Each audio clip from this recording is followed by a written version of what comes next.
सोचो, एक बर्फ का पहाड़ है। यह पहाड़ जितना विशाल और सुंदर ऊपर से दिखता है, उतना ही रहस्यमयी और गहरा नीचे है। आपको सिर्फ ऊपर का हिस्सा दिखता है जो बर्फ से ढका हुआ है और सूरज की रोशनी में चमकता है। लेकिन नीचे क्या छुपा है? एक विशाल हिस्सा जो पानी के नीचे छुपा हुआ है, जिसे हम देख नहीं सकते। इंटरनेट भी ऐसा ही है। हम जो रोजमर्रा में इस्तेमाल करते हैं वह सिर्फ सतह है। ऊपर वाला हिस्सा है सरफेस वेब, जहां हम गूगल, फेसबुक और अन्य वेबसाइट्स का उपयोग करते हैं। और नीचे है डार्क वेब, छुपा हुआ और रहस्यमयी। यह वह जगह है जहां आम लोग नहीं पहुंच पाते। डार्क वेब आसानी से नहीं मिलता। इसे खोजने के लिए आपको विशेष जानकारी और उपकरणों की आवश्यकता होती है। इसके लिए खास सॉफ्टवेयर चाहिए और इसे जानबूझकर छुपाया जाता है, जो आपकी पहचान को गुप्त रखता है। इसी सीक्रेसी की वजह से कई तरह के लोग इसे इस्तेमाल करते हैं।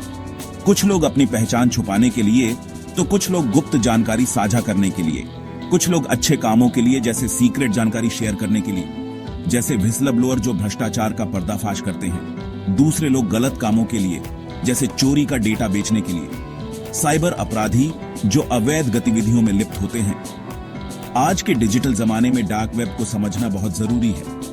यह जानना महत्वपूर्ण है कि यह कैसे काम करता है और इसके क्या प्रभाव हो सकते हैं। इसका असर अच्छा और बुरा दोनों साफ दिखता है। यह समाज पर गहरा प्रभाव डालता है और हमें इसके बारे में जागरूक रहना चाहिए। इंटरनेट को एक शहर की तरह समझो।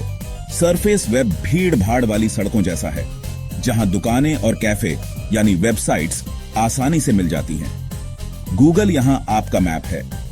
डार्क वेब गुप्त गलियों जैसा है, जहां जाने के लिए खास जानकारी चाहिए। ये अलग सॉफ्टवेयर इस्तेमाल करता है, जिससे यूजर्स को ट्रैक करना मुश्किल है। ये गुमनामी दोधारी तलवार है। ये फ्री स्पीच और व्हिसलर ब्लोइंग के लिए एक अच्छा प्लेटफॉर्म देता है, पर गैरकानूनी कामों को भी छुपाता है, जिससे पुलिस के लिए अपराधियों को पकड़ना मुश्किल हो जाता है। इंटरनेट की पेचीदगियों को समझने के लिए ये फर्क जानना बहुत जरूरी है। डार्क वेब पर कई तरह की एक्टिविटी होती है। कुछ लीगल हैं, कुछ मददगार भी। जर्नलिस्ट और एक्टिविस्ट इसे सेफ कम्युनिकेशन के लिए इस्तेमाल करते हैं, सेंसरशिप से बचने के लिए। लेकिन डार्क वेब अक्सर गैरकानूनी मार्केटप्लेस के लिए जाना जाता है। यहां चोरी का डेटा, ड्रग्स और हथियार क्रिप्टोकरेंसी का इस्तेमाल करके गुप्त रूप से खरीदे और बेचे जाते हैं। डार्क वेब की गुमनामी के कारण इन मार्केटप्लेस को बंद करना मुश्किल है। दुनिया भर की पुलिस इन गैरकानूनी कामों से लड़ रही है। डार्क वेब की गुमनामी इसे फ्री स्पीच के लिए एक सुरक्षित जगह और क्रिमिनल एक्टिविटीज के लिए एक अड्डा दोनों बनाती है। डार्क वेब पर गुमनामी की एक कीमत चुकानी पड़ती है।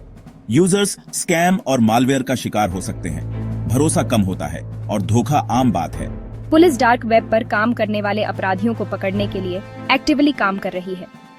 Cyber security experts dark web से जुड़े रिस्क को समझने और कम करने में अहम भूमिका निभाते हैं। ये डार्क वेब की गुमनामी का फायदा उठाने वालों और यूजर्स को इसके खतरों से बचाने वालों के बीच एक लगातार लड़ाई है। डार्क वेब के खतरों से लड़ने के लिए एक्टिव अप्रोच चाहिए। यहीं साइबर सिक्योरिटी और एथिकल हैकिंग काम आती है। Cyber security experts digital detectives की तरह होते हैं। ये सिस्टम्स और डेटा को अटैक से बचाते हैं। ये सिक्योर सिस्टम्स बनाते हैं और यूजर्स को ऑनलाइन सेफ्टी के बारे में बताते हैं। एथिकल हैकर्स या व्हाइट हैट हैकर्स अपनी स्किल्स का इस्तेमाल अच्छे कामों के लिए करते हैं। ये सिस्टम्स में कमजोरियों को हैकर्स से पहले ढूंढ लेते हैं। ये लोग और ऑर्गेनाइजेशंस साइबर क्राइम के खिलाफ लड़ाई में बहुत जरूरी हैं। ये इंटरनेट यूजर्स और बिजनेस को प्रोटेक्ट करते हैं। जब अंधेरा रोशनी से मिलता है, सिल्क रोड एक बदनाम डार्क वेब मार्केटप्लेस का बंद होना साइबर क्राइम से लड़ने की चुनौतियों और सफलताओं को दिखाता है। यह मार्केटप्लेस इंटरनेट के गहरे कोनों में छिपा हुआ था, जहां गुमनामी और गोपनीयता का बोलबाला था। सिल्क रोड सालों तक चला और इसने एक ऐसा प्लेटफॉर्म प्रदान किया जहां लोग बिना किसी डर के गैरकानूनी चीजें खरीद और बेच सकते थे। गैरकानूनी ड्रग्स और दूसरी गलत चीजों की बिक्री करवाता रहा। इसका फाउंडर रॉस उल्ब्रिcht, जिसने इस प्लेटफॉर्म को एक सुरक्षित ठिकाना बनाया था, ड्रेड पायरेट रॉबर्ट्स के नाम से काम करता था, जो डार्क वेब की गुमनामी को दिखाता है। इस नाम के पीछे छिपकर उसने एक पूरी अंडरग्राउंड इकोनॉमी खड़ी कर दी थी, जो डार्क वेब की गुमनामी को दिखाता है। लेकिन इस गुमनामी के बावजूद कानून प्रवर्तन एजेंसियों ने इस पर नजर रखी हुई थी। 2013 में FBI ने सिल्क रोड बंद कर दिया और उल्ब्रिस्ट को अरेस्ट कर लिया। यह एक बड़ी सफलता थी, लेकिन यह सिर्फ शुरुआत थी और उल्ब्रिस्ट को अरेस्ट कर लिया। इस गिरफ्तारी ने दिखाया कि डार्क वेब पर गुमनामी हमेशा के लिए नहीं रहती। इस केस ने दिखाया कि डार्क वेब पर गुमनामी हमेशा के लिए नहीं रहती। सिल्क रोड के बंद होने के बाद भी डार्क वेब पर गतिविधियां जारी रहीं, लेकिन अब कानून प्रवर्तन एजेंसियां और भी सतर्क हो गईं। Silk road case cyber crime के खिलाफ लड़ाई में एक बड़ी जीत थी, लेकिन इसने डार्क वेब एक्टिविटीज के बदलते स्वरूप को भी दिखाया। यह केस एक उदाहरण है कि कैसे तकनीक और कानून प्रवर्तन के बीच की लड़ाई लगातार जारी है, लेकिन इसने डार्क वेब एक्टिविटीज के बदलते स्वरूप को भी दिखाया। सिल्क रोड के बाद कई और मार्केट प्लेस उभरे, लेकिन कानून प्रवर्तन एजेंसियों ने भी अपनी तकनीक और रणनीतियों को उन्नत किया। यह एक अंतहीन संघर्ष है, जहां हर जीत के बाद एक नई चुनौती सामने आती है। अभी न खत्म होने वाला खेल। यह एक ऐसा खेल है जो हर दिन और भी जटिल होता जा रहा है। डार्क वेब पर साइबर क्राइम के खिलाफ लड़ाई बिल्ली और चूहे के खेल जैसी है। जैसे जैसे पुलिस अपराधियों को पकड़ने के लिए नई तकनीकें अपनाती है, वैसे वैसे अपराधी भी अपने तरीकों को और अधिक परिष्कृत करते जाते हैं। जैसे जैसे पुलिस नई तकनीकें बनाती है, अपराधी भी बदलते रहते हैं। ये एक अंतहीन दौड़ है, जिसमें दोनों पक्ष एक दूसरे से आगे निकलने की कोशिश करते रहते हैं। डार्क वेब लगातार बदल रहा है, नए प्लेटफॉर्म और टेक्नोलॉजी आ रही है।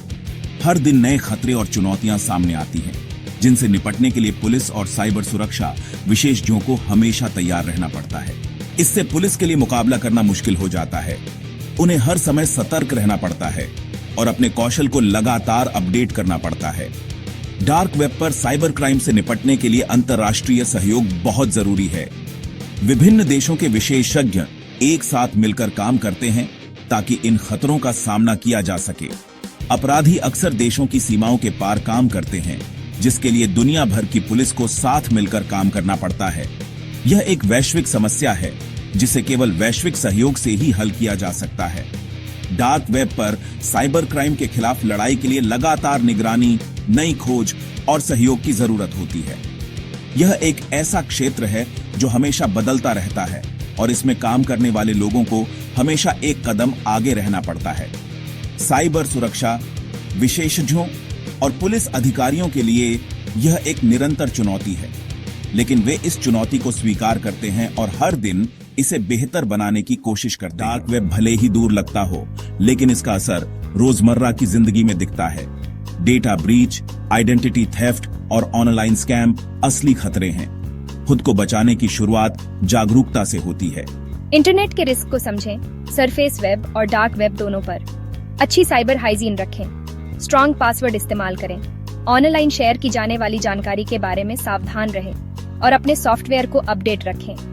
याद रखें, जानकारी आपका सबसे अच्छा बचाव है। जानकारी रखकर और सावधानी बरतकर आप डिजिटल दुनिया में सुरक्षित और जिम्मेदारी से रह सकते हैं। ज्ञान ही शक्ति है। डार्क वेब इंटरनेट का एक जटिल और लगातार बदलता हिस्सा है। ये गुमनामी और आजादी देता है, लेकिन ये क्रिमिनल एक्टिविटी को भी पनाह देता है। सरफेस वेब और डार्क वेब के बीच का फर्क समझना, खतरों और फायदों को पहचानना आज के डिजिटल जमाने में बहुत जरूरी है। साइबर सिक्योरिटी एक्सपर्ट्स और एथिकल हैकर्स साइबर क्राइम से लड़ने और यूजर्स को बचाने में अहम भूमिका निभाते हैं। याद रखें, ज्ञान ही शक्ति है। जानकारी रखकर, अच्छी साइबर हाइजीन अपनाकर और साइबर क्राइम से लड़ने के प्रयासों का समर्थन करके हम सबके लिए एक सुरक्षित ऑनलाइन अनुभव बना सकते हैं।